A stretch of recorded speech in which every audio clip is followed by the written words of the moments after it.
Hello বন্ধুরা, কেমন আছো? আশা করি তোমরা ভালো আছো, সুস্থ আছো। তোমাদের ভালোবাসায় আমিও ভালো আছি। তো চলো দেখো, আজকে রান্না করতে চলে এসেছি রান্নাঘরে। মানে আজকে না, প্রত্যেক দিনই আসি, আজকে বললাম। তা দেখো, আমার এদিকে ভাতটাও হয়ে গেছে, আর আজকে মাছ ফ্রিজেও আছে, এটাও ফ্রিজে ছিল। তার দু রকমই আছে। তার জিজ্ঞাসা করলাম কি খাবে, ওরা বললো সবাই চিকেন খাবো। তা চিকেন তুই আর কেউ কি আর মাছ খায় বলো? তা চলো এদিকে দেখো, আলুটা ভেজে নিই। আলুটা একটু ভাজা ভাজা করব। আর সময়তে না, রান্না করতে গেলে আমি কাঁচা আলুটাও মাংস কষানোর সময় দিই। এইভাবে রান্না করলেও খেতে ভালো লাগে। দেখো, কথা বলতে বলতে এদিকে আমার মশলাটাও কষানো হয়ে গেছে। এদিকে চিকেনটা দিয়ে দিলাম। এবার ভালো করে কষাবো। কষানো হয়ে গেলেই ছেলেও চলে আসবে।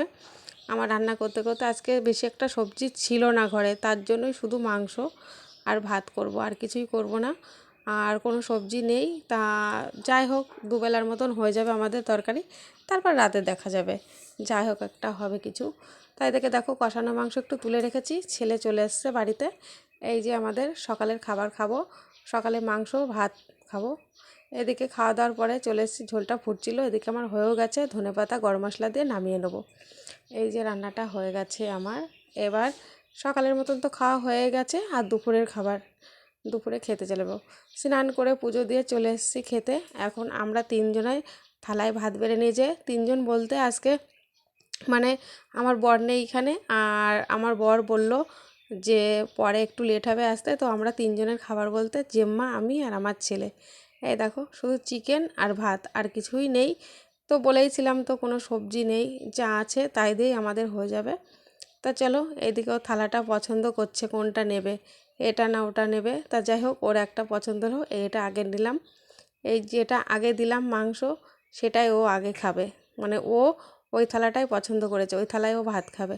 তাহলে আজকে আর রান্নাঘরে খাবো না। মানে যে কদিন গরম থাকবে রান্নাঘরে রান্না হবে, আর বড় ঘরে খেতে চলে আসবো। আর ওইখানে সেরকম একটা লাইন করা নেই তো যে ফ্যান একটু নিয়ে যাব।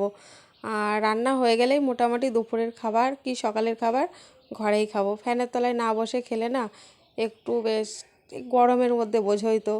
তো তো চলো, দেখো যে মা হাসছে, তা ও থালা পছন্দ করে নিয়েছে। এই দেখো, ওর সব মাংস দেওয়া হচ্ছে। আর মাংসগুলো না, খুব সুন্দর মাংস দেয় কাকা। পাশের দোকানের বাড়ির থেকে মানে মাংস আমরা বললেই বাড়ির পরে দিয়ে যায়। আর মাংসগুলো সব গোল গোল মাংস, বেশ ভালো খেতেও। তা মাংস একটু থুয়ে দিয়েছিলাম ফ্রিজে, সেটাই আজকে রান্না হলো। তা চলো, ও এখন খাওয়া দাওয়া করবো, আমরা এখন খাওয়া দাওয়া করবো সবাই। তাহলে আজকের ভিডিওটা এই পর্যন্তই। ভালো থেকো, সুস্থ থেকো। আর ভিডিওটা ভালো লাগলে লাইক কমেন্ট শেয়ার করো। তোমাদের সবাইকে টাটা।